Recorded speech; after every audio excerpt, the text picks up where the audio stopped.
Salam əziz şagirdlər. Bugün sizlər üçün qan damar sisteminə aid bir qeyd izah eləmək istəyirəm. Bununla bərabər də 2 test nümunəsi göstərəcəm.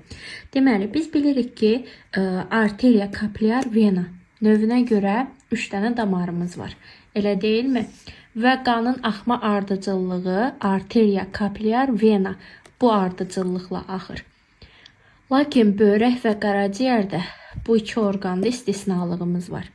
Böyrəklərdə təmizlənməyə gələn qan arteriya, kapilyar, arteriya ardıcıllığında axır. Qaraciyərə, bağırsaqdan təmizlənməyə gələn qan isə vena, kapilyar, vena ardıcıllığında axır. Böyrək və qaraciyər bir orqan olduğuna görə bu hər ikisini qidalandırmağa gələn qan isə yenə arteriya, kapilyar, vena ardıcıllığındadır. Ümumiləşdirib desəm, bütün orqanlarda arteriya, kapilyar, vena ardıcıllığındadır. Eynən böyrək və qaraciyərdədir. Lakin böyrəyə və qaraciyərə təmizlənməyə gələn qan bu ardıcıllıqdan əlavə arteriya, kapilyar, arteriya, qaraciyərdə isə vena, kapilyar, vena ardıcıllığında axır. Gəlin buna uyğun test nümunəsi təzə test toplumumuzda olan 44 nömrəli suala baxaq.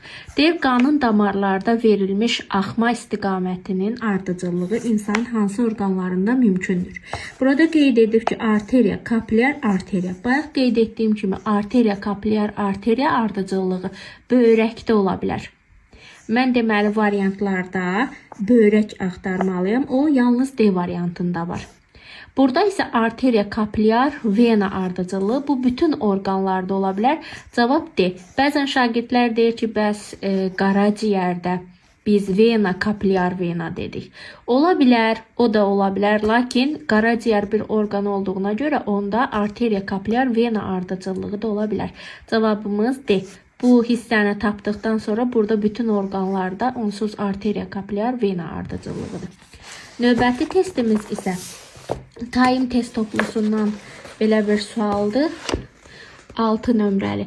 Deyir, qanın hərəkət istiqaməti arteriya, kapilyar, vena, ikincidə arteriya, kapilyar, arteriya, üçüncüdə vena, kapilyar, vena. Yuxarıda göstərilənlərdən hansı və ya hansıları insanın qaraciyərində ola bilər?